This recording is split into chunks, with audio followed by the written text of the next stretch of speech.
La voz que venía del frío, Radio Moscú, la historia de Eusebio Zimorra y con muchas historias en el interior de este libro que acabamos de disfrutar. Pero yo quería adentrarme en él y un poco en toda esta época de la mano de su propio autor y parte implicada en la historia. Don Boris Zimorra, muy buenas. Muy buenas, encantado de oírle y presentarme ante vuestros radioescuchantes, radio oyentes. Porque evidentemente usted es testigo directo de esta historia. Absolutamente, de primera mano. ¿Cómo podemos explicarle a los oyentes que evidentemente tienen que leer el libro, pero cómo podemos darle un aperitivo, amigo, sobre la figura de Eusebio Zimorra? ¿Quién era Eusebio Zimorra? Claro, mire, efectivamente mi idea de escribir el libro era precisamente para dar a conocer al público español actual de cómo y quién era Eusebio Simora, porque muchísima gente le conocía, pero desde, ¿cómo decir?, desde los micrófonos de Radio Moscú, Claro. y como tenía un seudónimo de Jorge Olivar, nadie sabía quién era, porque claro, mi padre llevaba este seudónimo porque estaba en Moscú, en plena lucha en las ondas contra el franquismo, y no podía emplear su propio nombre por las posibles represalias contra su familia en España. Y mucha gente le estaba escuchando a lo largo de los 37 años que mi padre estaba ante el micrófono de Radio Moscú, en castellano, pero no sabían quién era. Y cuando mi padre murió, etcétera, pues yo pensé, no estaría mal de escribir sobre él porque era un personaje importante. Antes de la guerra civil, incluso ya era un escritor, un periodista, director de Mundo Obrero durante la guerra civil, pero luego cuando tuvo que exiliarse a la URSS en 39, desde 39 hasta 77, cuando nosotros hemos vuelto otra vez a España, nadie le conocía. Quiero decir, está absolutamente fuera del ámbito español. Y esa fue la idea de escribir este libro. ¿Ha sido para usted un ejercicio complicado escribir este libro, recopilar tanto sentimiento y tanto dato? Mire, no, me parecía incluso como si alguien me lo estaba dictando desde los cielos. Lo escribí muy rápidamente y todo fue a base de mi memoria, a base de las cosas que yo he pasado con él y porque estuvo con él casi toda mi vida, porque no hemos separado prácticamente nunca, desde que he nacido y hasta que hemos vuelto a España, hasta que él ha muerto, pues toda mi vida estuvo con él. Entonces conocí muchas cosas de su vida, etcétera, y no empleaba incluso casi ningún libro de historia, de memorias de la otra gente, porque yo, con todo lo que yo estaba guardando en memoria, fíjense que se ha transformado en un libro de más de 500 páginas. Menos mal que no he utilizado otras fuentes, porque si no esto estaría un tomo muy gordo. Quiero decir, es una crónica más que memoria, es una crónica y una crónica muy curiosa porque está saltando desde España a la Unión Soviética y luego desde la Unión Soviética otra vez a España, porque mi padre en 77, después de la amnistía general de Adolfo Suárez, pudo volver. Antes no podía volver a España, antes de que no muriera Franco. Y esto es un libro lleno de cosas, de información, de la vida incluso en la Unión Soviética, que a mucha gente puede interesar, porque yo vivía ahí como un rusito más, porque he nacido ahí y pasado toda la vida ahí, aunque fuera el hijo de los españoles, pero era un ruso, entre comillas, ¿no? Entonces estudiaba, pasaba todas las penurias que ha pasado el pueblo, y conozco aquello, pues a lo mejor, a lo mejor, perdón, bueno, Sí. como algún que otro ruso. 33 años he vivido en la Unión Soviética. Desde 44 que he nacido hasta 77 cuando mi familia, yo y mi padre, mi madre y mi mujer rusa, hemos vuelto aquí, a España. Eusebio Zimorra era un comunista convencido, ¿no? Ni de una clase acomodada, un hombre culto que decide, pues, ponerse en un lado, pero por voluntad propia, no por su entorno. Efectivamente, él procedía de una familia muy acomodada, Sí. una familia burguesa, acomodada, pero tenía muy buena educación, en la familia se cultivaba pues la cultura, leer libros, porque incluso su hermano mayor, Clemente Simorra, ya desde los años jóvenes ya también empezaba a escribir, era un escritor ya para los años ya de la guerra civil. Clemente Simorra ha escrito varios libros, y mi padre empezó como periodista buscando su sitio en la prensa de aquel momento. De hecho, lo recojo en mi libro, y están bien unos pasajes muy interesantes sobre la prensa española en aquel momento.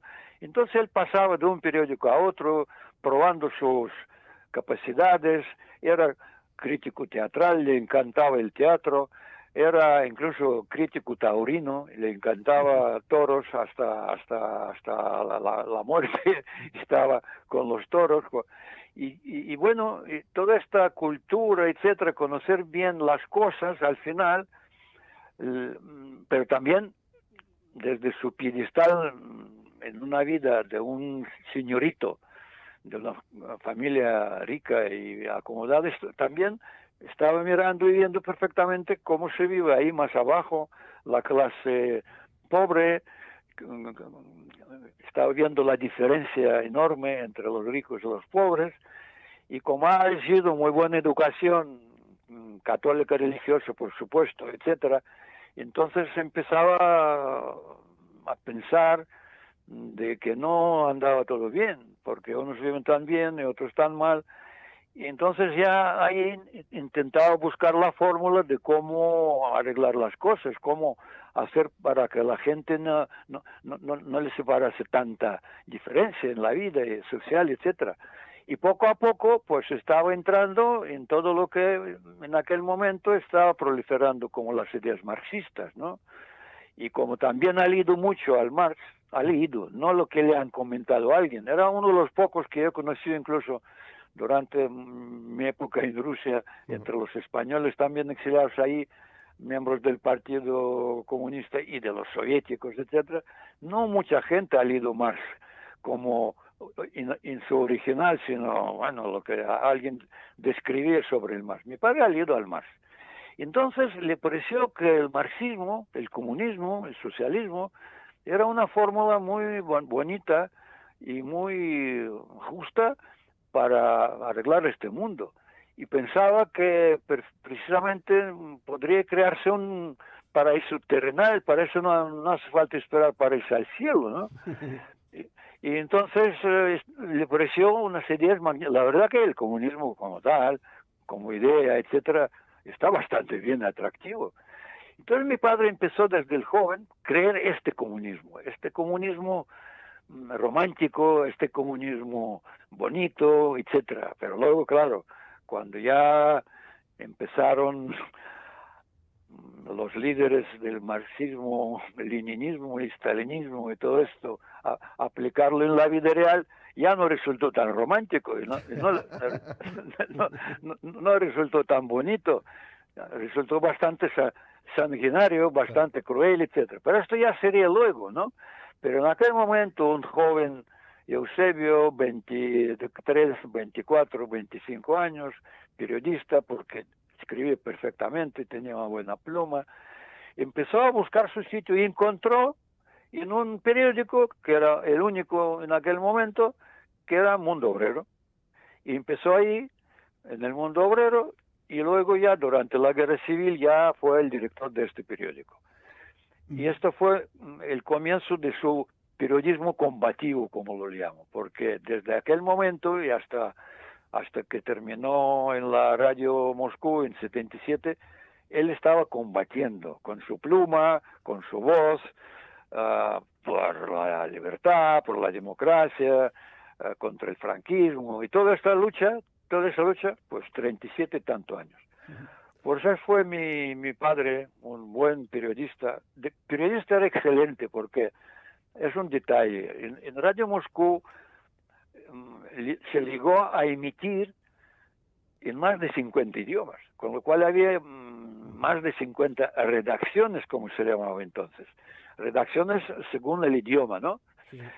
Había francés, inglés, italiano, alemán, español, y había muchos periodistas que venían desde estos países, porque cuando empezó pues la Segunda Guerra Mundial, muchos periodistas normalmente eran todos de izquierdas, procomunistas, Claro. perseguidos por los nazis o por los regímenes muy conservadores en sus países, se emigraban a Rusia, y ahí se ha unido una pléyade de periodistas de primera, de los cuales luego habían unos escritores muy famosos, ¿no?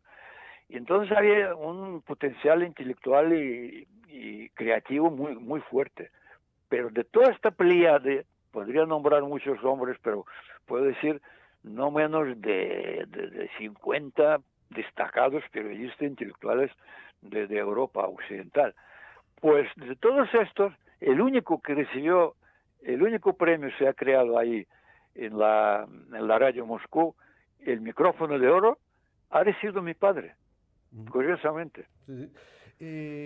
Antes de viajar a Moscú, me apetece porque este libro está lleno de curiosidades que podríamos estar aquí hablando una semana entera. Boris, su padre, Eusebio Zimorra, tanto escribía en Mundo Obrero como si había que crear una agencia de noticias, se creaba. Sí, antes de entrar ya a trabajar fijamente en el periódico Mundo Obrero y buscando este nicho, este puesto entre los periódicos en aquel momento, le ocurrió una brillante idea de crear una agencia de prensa con un bonito nombre, ANI, agencia... agencia de prensa internacional, bueno, muy bonita. Y entonces la agencia consistía en dos personas, él y un amigo suyo. Pero mi padre, como conocía bien francés y repito, tenía una cultura muy, muy amplia, él lo que hacía es buscaba los periódicos franceses más que nada, buscaba ahí el material interesante desconocido en España, entonces lo leía y luego hacía pues unos extractos de la prensa, de los periódicos franceses, sobre lo que aquellos escribían sobre la política internacional, sobre los acontecimientos internacionales, etcétera, y lo distribuía entre varios periódicos ya en España. Y lo hacía también que estaba apuntado, no me acuerdo exactamente, a más de 60 periódicos, periódicos grandes y pequeños, con lo cual estaba ganando ya la vida, porque él siempre quería ser un poco separado de su familia y no depender del dinero de su padre, que podría ayudarle en cualquier momento. Él quería ser independiente y demostrar que también puede ganar la vida, etcétera. Y así, bueno, pues lo curioso es que cuando ha vuelto ya, después de tantos años a España, en 77, viene aquí, nadie le conoce, claro. Entonces empieza a buscar dónde trabajar, colaborar, etcétera. Bueno, encuentra algunos periódicos, bueno, de la izquierda más que nada, por ejemplo, La Calle, que director estaba, bueno, que se convirtió en su amigo luego César Alonso de los Ríos.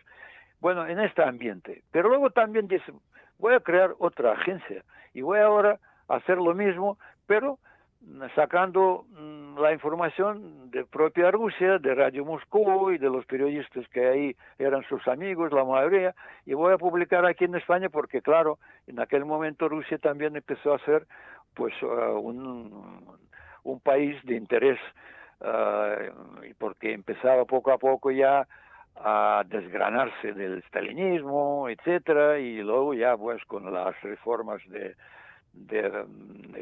Boris Yeltsin, de Gorbachev, quiero decir, ha montado, teniendo ya más de 70 años en aquel momento, crea como en su juventud una agencia internacional de noticias.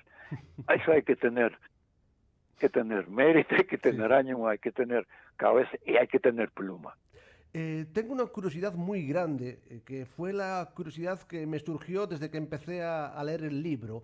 Eusebio Zimorra en Radio Moscú hacía su trabajo pensando en que algo podía cambiar en España o lo hacía intentando mandar salvavidas de ilusión a los españoles que lo podían escuchar. Mira, yo desde que he nacido y desde que empecé a entrar en la razón, etcétera, ya me acuerdo, pues, bueno, más de 30 años, que él me estaba diciendo, Boris, pronto, el año que viene o el otro, volvemos a España. Él nunca pensaba que el franquismo podría durar tanto tiempo, y más que nada después de la Segunda Guerra Mundial, que terminó con el fracaso del fascismo, del nazismo, Claro. y Franco era, quieres o no, pues era aliado, ¿no?, del eje, Sí. Berlín, pues Tokio, Madrid, ¿no? Y él pensaba que va a caer rápidamente, igual que Mussolini, Hitler, etcétera. Pero no ocurrió. Ocurrió por varias razones, pero él siempre pensaba que, bueno, todo esto, de todas formas, aunque no era inminente, pero pronto, pues la democracia en Europa, etcétera, y todo esto va a empujar a España a cambiarse, y aquí se va a producirse el cambio del régimen.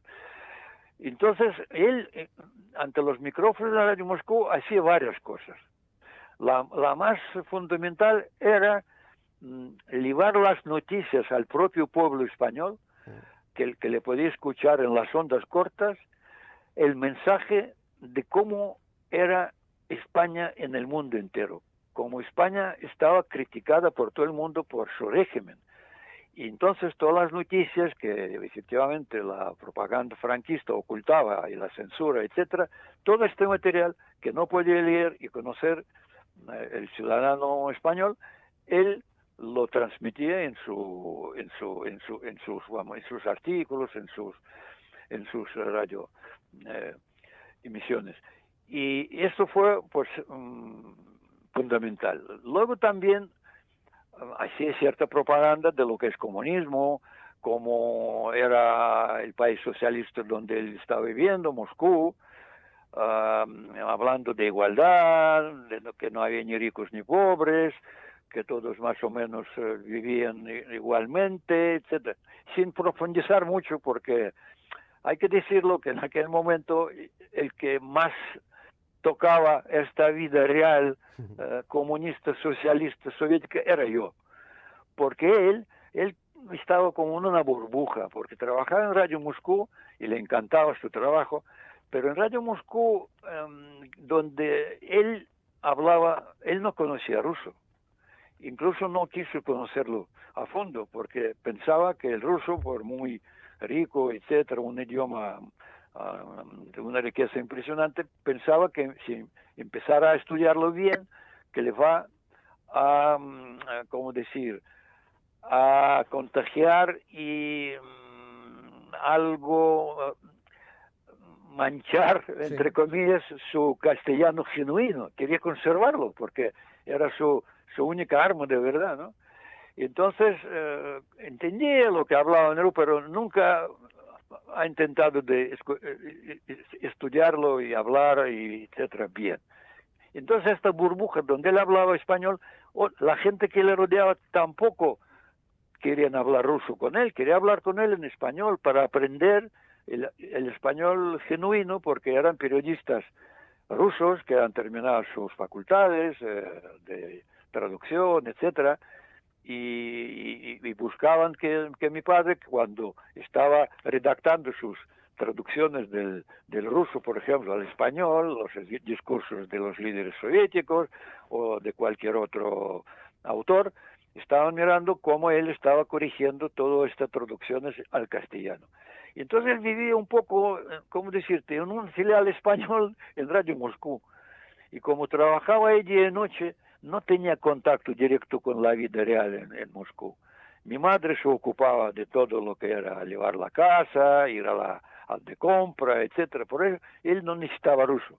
Y bueno, entonces enfocaba mucho en su ambiente español, buscando también toda la información a través de las fuentes internacionales, leía mucho los periódicos franceses que recibían ahí en Radio Moscú, leía muchos libros que también recibía una biblioteca internacional ahí en Moscú muy buena.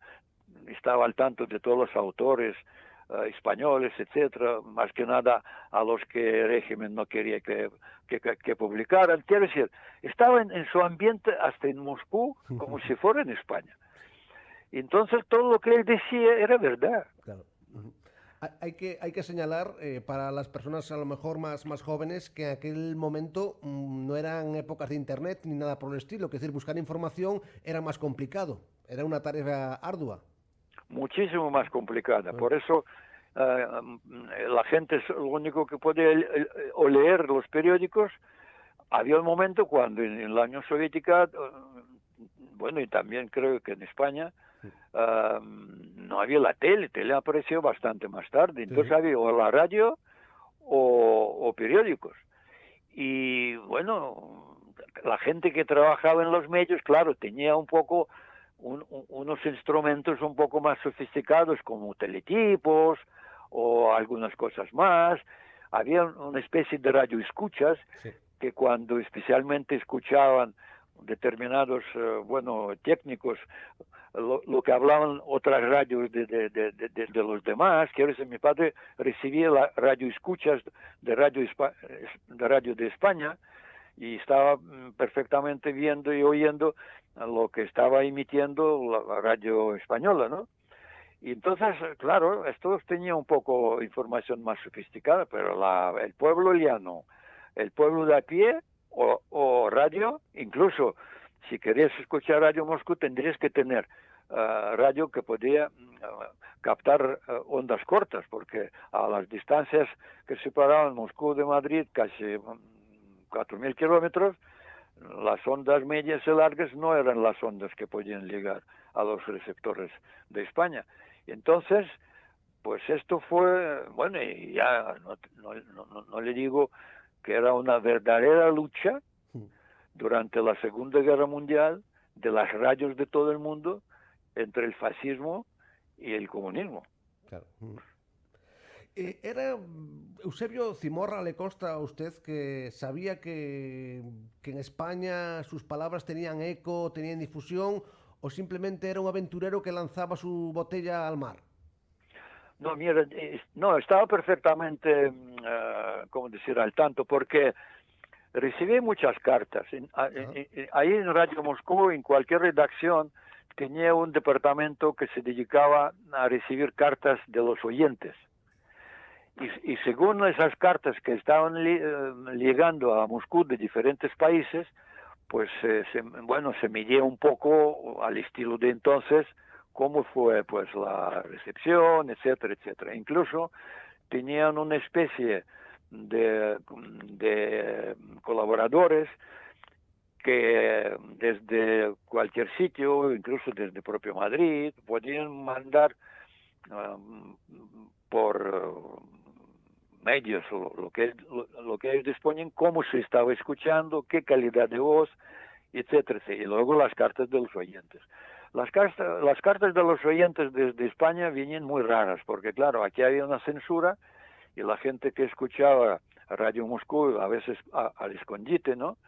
Entonces mandaban cartas sin remitente, las cartas que llegaban a Radio Moscú eran casi abiertas, porque por lo menos la censura los miraba, o iban a través de otros países, podrían ser a través de Francia, pero recibían cartas y él sabía que le estaban escuchando. Por eso también formaba sus programas dependiendo de lo que quería escuchar, ¿no?, pues el oyente español, porque tenía unas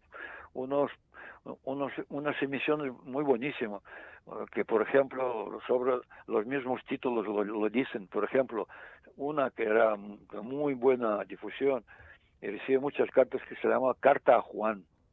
Es una carta, una charla a Juan, una charla con un Juan, con un simple españolito que esté en España o refugiado o en cualquier sitio. También vienen muchas cartas desde los países a donde se han emigrado los españoles. tanto durante la guerra, después de la guerra civil, como durante ya el franquismo, cuando estaban buscando trabajo en los países del entorno, Alemania, Francia, etcétera. También venían cartas de ahí. Y entonces, pues estas emisiones que él hacía, pues hablando, comentando, y como hemos dicho al principio, era también dando a entender a los españolitos de que el régimen no es eterno y pronto llegará el cambio. Estaba él seguro del cambio y sería pronto, pero la verdad que no, que fue en 38 años, 37. Yo incluso, como estaba oyendo de mi padre continuamente de que pronto vamos a ir a España, cuando me tocó ir a estudiar y coger alguna profesión para mi futuro, no sabía a qué dedicarme. Me salía bien todo, matemáticas y no sabía a qué dedicarme. También me gustaba escribir, porque la chispa esto, por lo visto, genética se me ha transmitido.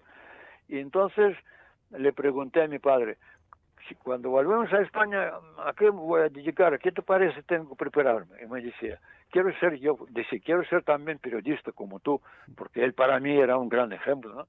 Donde, no, Boris, periodista, no, tranquilo, esto es una profesión muy dura. No, mejor que aprendas la ingeniería, porque cuando volvamos a España necesitará buenos ingenieros para la reconstrucción del país, etcétera, etcétera. Y bueno, al final fui yo a estudiar ingeniería, y como la máxima ingeniería en aquel momento era aeroespacial, porque el Gagarin y toda esta historia de asaltar el cielo, ¿no? Y entonces fue al Instituto de Aviación de Moscú, que era el más prestigioso del país y del mundo incluso. Y ahí terminé mi carrera de ingeniero aeronáutico.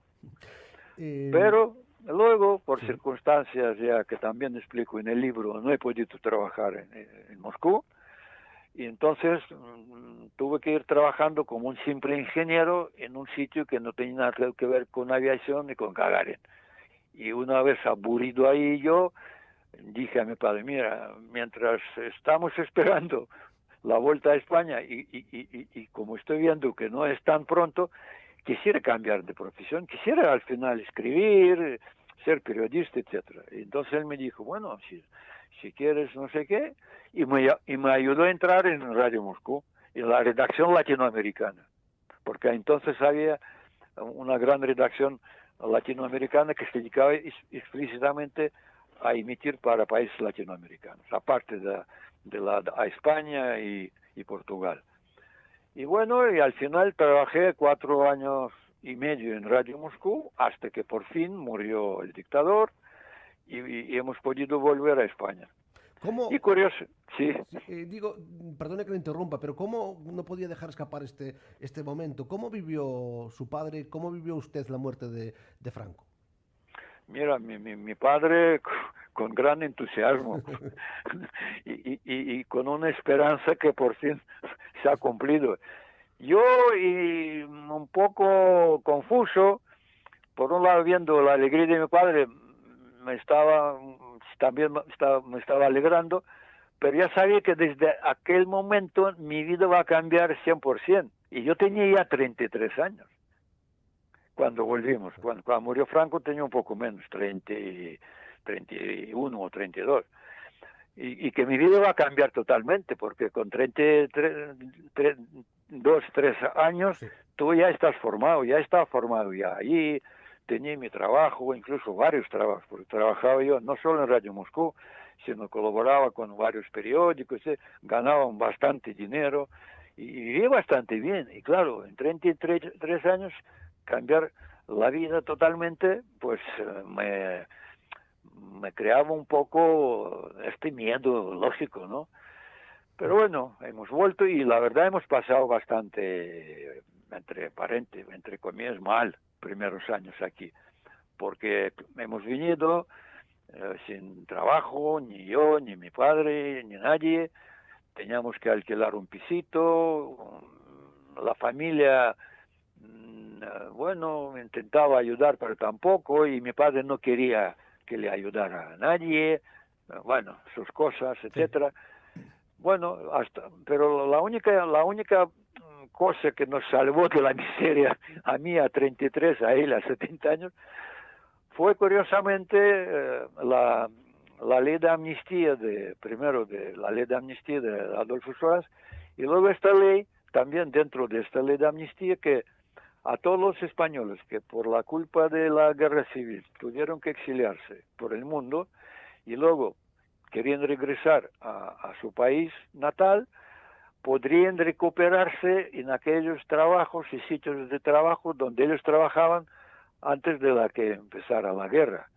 Y si existieran estos sitios, ser ahí otra vez recogidos, ¿no? Y si no, teniendo una pensión adecuada a aquel cargo que estaba ocupando en aquel momento, con todos los trienios y todo lo que pasaba durante más de 30 años, entonces salías con una pensión bastante digna para poder vivir, y con esto hemos vivido, porque mi padre encontró el sitio donde recuperar su puesto de trabajo, aunque un poco raro, pero eso también explico en el libro, y que a alguien que le interesa pues puede leer. Al final tuvo que trabajar 9 meses en la hacienda, que no tiene nada que ver con la hacienda en su vida, pero bueno, esas son las circunstancias de la vida.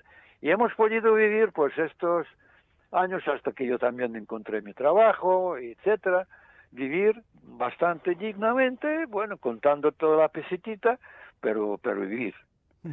A propósito, ¿le constaba a usted de que hubiera en aquella época rivalidad entre Radio Moscú y Radio Pirenaica, o todo era un trabajo en común?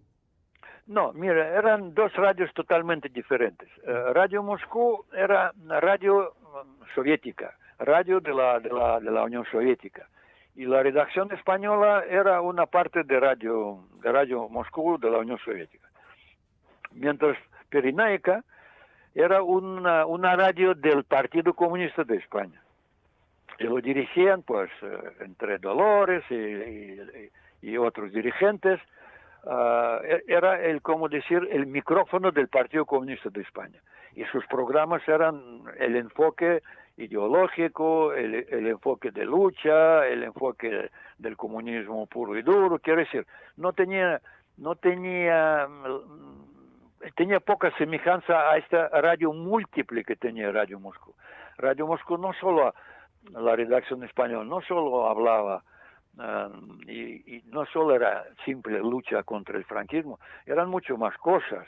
Explicar la vida en la URSS, explicar cómo se difundía también en la URSS la cultura española, a que mi padre también ha dedicado bastante tiempo. Quiero decir, era una radio más, entre comillas, más sectaria, la Pirenaica. ¿Cómo cambió, amigo Boris, cómo cambió Radio Moscú desde los primeros tiempos de Eusebio Zimorra hasta los tiempos en que usted colaboraba también? ¿Cómo evolucionó, cómo fue el crecimiento de Radio Moscú, tanto ideológicamente como técnicamente? Bueno, Radio Moscú empezó a emitir sus emisiones en el año 32. Y era una pequeña redacción dentro de las otras, no muchas, porque al principio eran 3, 4, 5, 6. No me acuerdo, me parece que la española era cuarta o quinta que empezó. Entonces era un poco difundir en el mundo entero de que aquí está la Unión Soviética y comentar más que nada lo que era la URSS, cómo vivía la gente, cómo este comunismo se aplicaba en la práctica, bueno, todo esto, la propaganda pura y dura, ¿no? Pero cuando terminó la guerra civil y cuando España, bueno, la República y los comunistas, o lo que llamaremos República para los soviéticos, la República estaba asociada con el comunismo, aunque no era así. Pero bueno, como ayudaba a la Unión Soviética, a España y más que nada al Partido Comunista de España, se asociaba un poco con esto. Sí. Entonces empezó Radio Moscú. El gobierno soviético ha decidido que, como ha perdido la guerra, hay que seguir luchando contra el Franco. Pero ahora ya en Radio Moscú tocaba hacerlo en las ondas. Entonces empezaron a ampliar la redacción y como también han venido algunos periodistas, como mi padre, de España, algunos escritores, como por ejemplo como César Arconada, algunos intelectuales más. Quiere decir, había un grupo de intelectuales de primera línea y conocedores brillantes del idioma español, y entonces ellos han revolucionado un poco aquel Radio Moscú, bueno, hispano-ruso parlante, porque el locutor de Radio Moscú era un argentino de procedencia italiana, y la locutora era una, una mexicana de raíces judías, porque sus padres vivían en Rusia y luego se exiliaron después de la Primera Guerra Mundial, se han marchado a México y ella ha nacido esta locutora en México, hablaba pues castellano, pero luego la nostalgia, las raíces, lo que sea, otra vez la llevaron a Moscú y ahí estaba en esa redacción. Entonces, claro, aparecer mi padre y una gente que conocía perfectamente el periodismo, etcétera, etcétera, han revolucionado la redacción española.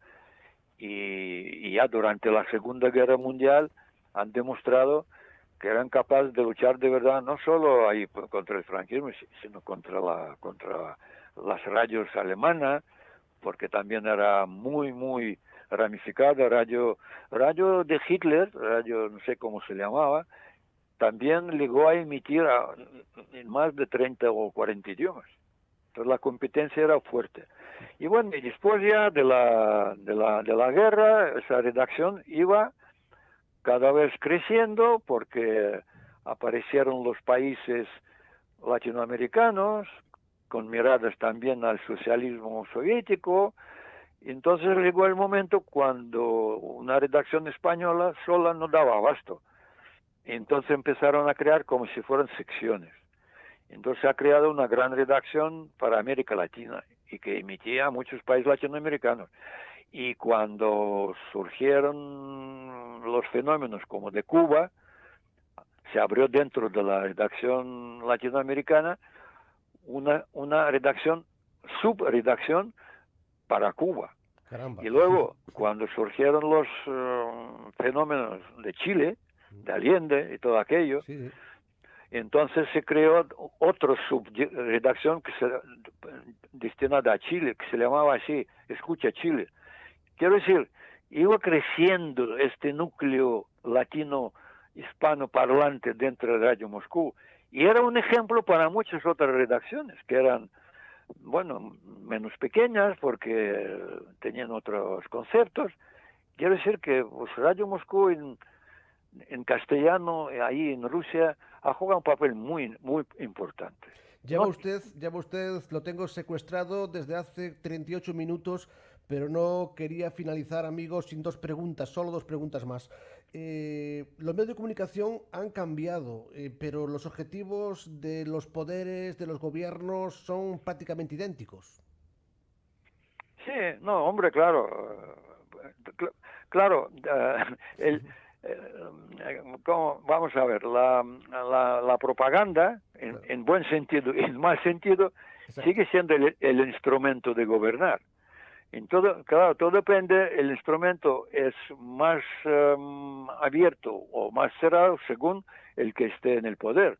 Los dictadores utilizan pues la radio, los medios de comunicación, la televisión, todo lo que sea. Lo utilizan para mantenerse en el poder, para machacar al pueblo con sus ideas, para no dejar a criticar a los que se oponen al régimen, y en los regímenes democráticos es mucho más amplia la propaganda, se toleran muchas más ideas, etcétera, pero siempre y cuando pues el poder, por muy bueno que sea, intenta el que gobierna utilizar los medios para sus fines. Esto es inevitable porque todos son hombres, todos son humanos. Pero yo creo que ahora la diversidad tan grande y que con las redes, con Internet, es cada vez más complicado y más difícil en los países democráticos a que los poderes intenten acaparar demasiada importancia. También depende, porque podemos ver según países, incluso del entorno democrático, hay países donde más o donde menos se intenta apoderarse de los medios. Claro, pero es lo que dice usted, que también explotan también otros idiomas. Yo me estoy acordando ahora del ejemplo en Rusia, ¿no? Hablamos de Radio Moscú, pero no hace mucho de Russia Today, ¿no? Es decir, que los países también quieren tener sus medios de comunicación que exporten ideas a otros países, en otros idiomas. Por supuesto, porque Russia Today es prácticamente, como decir, la resurrección de lo que era Radio Moscú. Incluso muchos corresponsales y mucha gente, Sí, señor. locutores, etcétera, que trabajaban en Radio Moscú, luego han pasado a la televisión y luego a Russia Today. Yo conozco incluso algunos que trabajaban en su momento en Radio Moscú, porque ya las ondas cortas, con Internet y con todos esos medios ya más sofisticados, no tenía sentido. Pero la televisión iba cobrando cada vez más peso, etcétera. Entonces, bueno, Rusia, la Unión Soviética, luego Rusia Today, ya en la época de Boris Yeltsin o de Gorbachev, es cuando se empezó ya a montarse Russia Today, con una idea de ir efectivamente difundir los valores de Rusia, cómo se estaba construyendo ahí pues el régimen democrático, etcétera. Pero claro, esto fue un corto periodo entre Gorbachev y Yeltsin. Sí. Luego, o sea, se lo apoderó Putin y empezó a utilizar tanto dentro como fuera, para su propio objetivo de mantenerse en el poder ahí en Rusia casi eterno y explicar al mundo entero por qué él y su régimen es el mejor del mundo. Tan bueno que hay que difundir a este régimen a todo el mundo, incluso si alguien no quisiera, pues atacarlo, como pasa ahora en Ucrania. Empezamos la aventura con un Eusebio Zimorra joven, culto, idealista. Una guerra civil trastoca sus planes, pero desde otro país, desde Rusia, sigue con sus ideales. ¿Cómo fue el Eusebio Zimorra al llegar a España? ¿Cómo vio España? ¿Y cuál era la percepción final que tenía del comunismo? ¿Cambió mucho? Bueno, cambió mucho en el sentido de que ha visto muchos errores y ha visto que esta idea romántica e idealista del comunismo llevada a la práctica, a la praxis, era completamente diferente a lo que él pensaba del comunismo y de las ideas.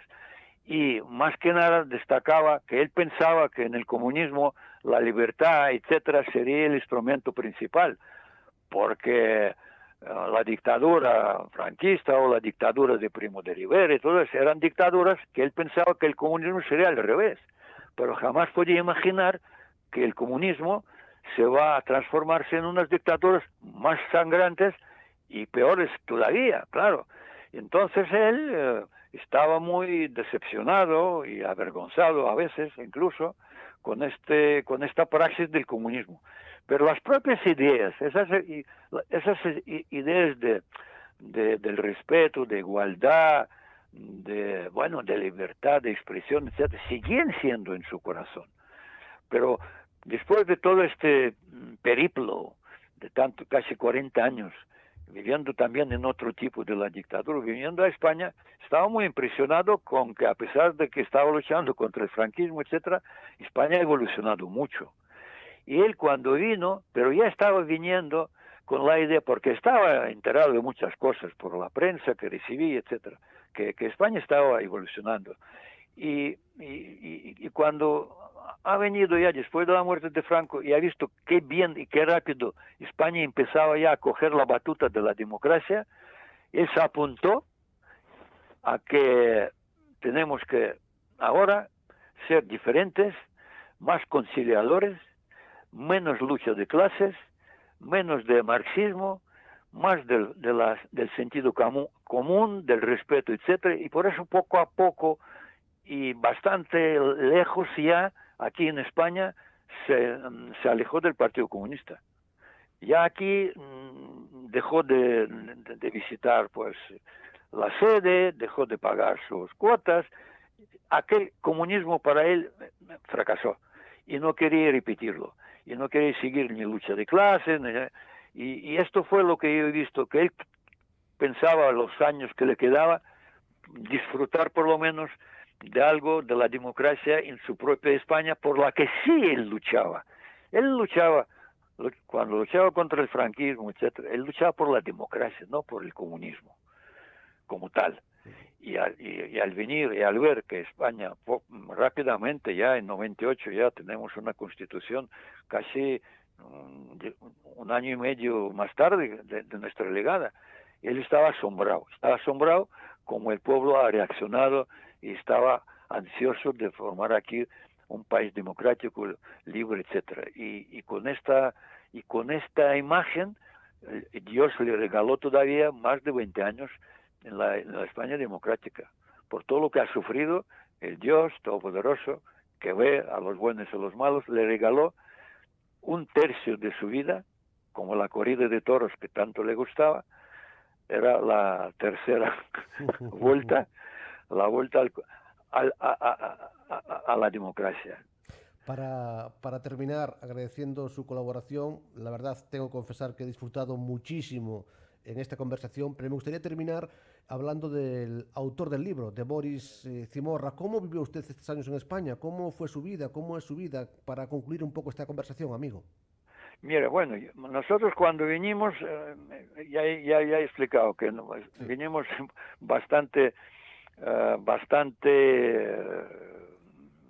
¿cómo decir?, nerviosos, yo por lo menos, y claro, sin tener trabajo y buscando. Curiosamente, aquí tampoco pude encontrar mi sitio de ingeniero superior de aeronáutico que mi padre soñaba para que yo lo estudiara y lo sea, ¿no? Porque tampoco aquí había una industria en aquel momento, había poco de la industria aeronáutica. Y buscando mi sitio, un ingeniero industrial simple, no sé qué, no me gustaba mucho, etcétera. Al final tuve que buscar otro oficio y me entré a trabajar en una cosa rara, pero en un banco financiero. ¿Por qué? Porque teníamos entre nuestros familiares una gente relacionada con el gremio y me ayudaron a entrar en la banca. Pero entré en un eslabón el más bajo que había. Un señor con 35 años, con diploma de ingeniero aeronáutico. Entro como si fuera botones, un poquito más. Pero en 2-3 años hice un rodaje en el banco, pasando por todos los departamentos, porque ya entonces se estaba en Rusia empezando la perestroika, y ya el mundo occidental y también España estaban mirando un poco ya a las posibilidades de entrar en Rusia a hacer negocios, porque era un país muy prometedor, y estaban pensando abrir en Moscú una representación o sucursal del banco. Y con este enfoque me estaban dando, bueno, como si fueran las clases, por todos los departamentos de PAM. Y en 3 años yo estaba ya formado. Y efectivamente, un año más tarde, se brindó la posibilidad de entrar en Rusia y abrir ahí una oficina. Y volví a Moscú, ya después de todas esas vueltas, y estuve ahí otros 15 años, porque me iba tan bien, y para la empresa iba tan bien la cosa, porque yo conocí bien el ruso, conocí idiosincrasia del país, podía relacionarse con la gente con mucha facilidad que con cualquier español sin dominio del idioma, etcétera. Iba tan bien que me mandaron al principio para 4 años, luego me pidieron prolongar otro 4, al final estuve 15 años, otra vez en Moscú. Pero ya claro, otra Rusia de la perestroika, Rusia camino a la democracia, era el tiempo muy, muy interesante, muy bonito. Y luego ya en el año 2000 me vuelvo otra vez ya a España, cansado ya de estar tanto tiempo fuera, y quisiera vivir ya, bueno, con mi familia, con mi padre, con mi madre, ya aquí sin moverse mucho. Y me prejubilé en el banco y empecé ya a dedicarme a lo que siempre me gustaba, al periodismo y a escribir. y empecé a escribir libros. El primer libro es este, Radio Moscú, y luego he escrito varios libros sobre los acontecimientos en Rusia, todo más que nada relacionado con Rusia o relaciones hispano-rusas, porque es lo que mejor conozco y domino. Y hace poco salió un libro muy interesante y yo creo que bastante completo, que se llama La caída del Imperio Soviético, porque yo justo ahí, estando ya representante del banco, he vivido toda la perestroika de Gorbachev desde el principio hasta el final. Caramba. Y luego lo que siguió a Gorbachev, la época de Boris Yeltsin, hasta el año 2000, justo cuando yo vuelvo, dimite Boris Yeltsin. Quiero decir, he vivido todo ese intento de transformación de Rusia, de un país centralizado, con la economía planificada, centralizada, a una Rusia democrática, con camino a la economía de mercado, a la competencia, etcétera. He vivido personalmente, he visto todo esto con qué dificultad, con qué resistencia, cómo estaba evolucionando Rusia. Y por eso, en este libro, La caída del Imperio Soviético, explico un poco por qué ha caído el Imperio Soviético, porque parecía que cuando Gorbachev llega al poder en el 1985, nadie, ni un futurólogo más prestigioso, nadie podía imaginar que este país, dentro de 6 años, el 91, va a caer por su propio peso. Y esto es una incógnita que un día, precisamente, César Alonso de los Ríos, que a propósito es el que hace un prólogo del libro sobre Radio Moscú, me dijo: Boris, ¿cómo ha producido aquello? Parecía un tanque blindado. ¿Cómo podía destruirse tan rápidamente? ¿Puedes explicar? Y yo empezaba a explicar, y un día me dice: tienes que escribir el libro, porque nosotros, incluso que estábamos bastante informados, es que estábamos siguiendo todo lo que estaba pasando en aquel país, el baluarte del comunismo, porque César al principio también era comunista. Entonces, escríbelo. Y yo empecé a escribir, y cuando terminé el libro le enseñé a César y dijo: ¿qué tal? ¿Qué te parece? Y él me dijo: publicamos. Fantástico. Boris Zimorra, de verdad que muchas gracias por su atención y un abrazo muy fuerte. Muchas gracias a vosotros. Espero que este libro, que la gente que lo compre, etcétera, va a disfrutar de muchas cosas, porque hay tantas cosas en este libro. Hasta hay una serie de chistes rusos ahí que donde se ve como el propio pueblo se ríe de su propio gobierno, que es muy interesante siempre, y otras cosas más. Pues muchas gracias, y espero que todo lo que hemos hablado sirva para que la gente empiece a reflexionar también sobre el bien y el mal, sobre el comunismo, socialismo y democracia, que vean las cosas como son, no como cuentan algunos. Porque sé que ahora, no solo en España, en medio mundo, otra vez esta idea del comunismo, nuevo comunismo, neosocialismo, otra vez empieza a tomar pie, como si aquello, lo que 70 y tantos años no existiera, con todos sus errores y tremendos acontecimientos, como si puede borrar esto. No, no, no, aquello es lo que tiene que hacernos reflexionar para que no cometamos otra vez el error el que ha cometido mi padre, pensando que aquello era muy bonito y resultó que no. Perdone simplemente un minuto, que usted me, claro, Sí, sí. usted me centra el balón y yo tengo que rematarlo. ¿Tiene algo que ver este modelo social actual, de este nuevo comunismo, del socialismo actual? ¿Tiene algo que ver con aquello? ¿Tenemos algún tipo de riesgo o peligro? Sí, yo creo que sí, porque lo que estoy viendo en muchos países, y en España como más, porque aquí vivo y aquí lo veo más de cerca, es que si no hay democracia de verdad, ningún comunismo, ninguna idea populista de que todos tienen que ser iguales, que suena muy bonito, no es posible mientras no haya democracia, donde no haya instituciones que permitan a los que profesan el neocomunismo, por favor, lo pueden profesar, para eso está la democracia, pero tampoco que no dejen de hablar a los que están contrarios a esto, que han experimentado, que han visto o lo que ven, que aquello es una ratonera, etcétera. Entonces, el peligro de la democracia es que desde dentro de la propia democracia se empiezan a destruir los institutos democráticos, como puede ser, bueno, división de poderes, dar posibilidad a los medios de información, no seguir simplemente la línea del gobierno, etcétera. Cuando tú empiezas a destruir poco a poco esas instituciones, al final llegas aquí, aunque teóricamente es un país democrático, pero donde la democracia ya no funciona. Entonces te vuelves a este neocomunismo, que es lo mismo, mandan los que quieren mandar, los que quieren llevar el mismo mensaje, la única verdad, el que saben mejor que nadie lo que necesita el pueblo, etcétera, y ya empieza a adoctrinarte, prácticamente es lo mismo, pero dando la vuelta, pasando por aquello que se consideraba dictadura, etcétera, pasando por la democracia, pero degenerando ya otra vez en una dictadura. Eso es lo que temo yo.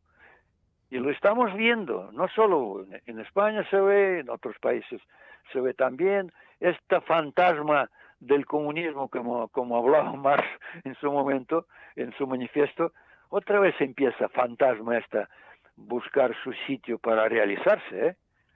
Hay que tener ojo, ¿eh? Hay que tener, ¿cómo decir?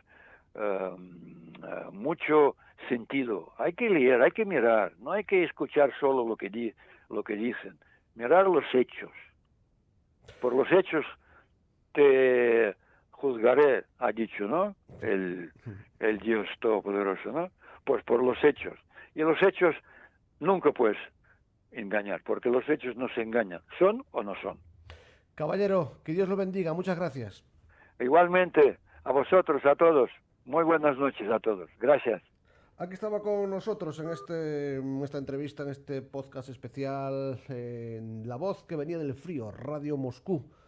Eusebio Zimorra, 1939-1937. A los comunistas españoles del franquismo solo les quedaba la radio. Eusebio Zimorra era la voz de su esperanza. Eusebio Zimorra, que era el padre de Boris Zimorra, el protagonista de esta entrevista y el autor de ese libro, La Voz que venía del frío, Radio Moscú, de editorial Secoitia.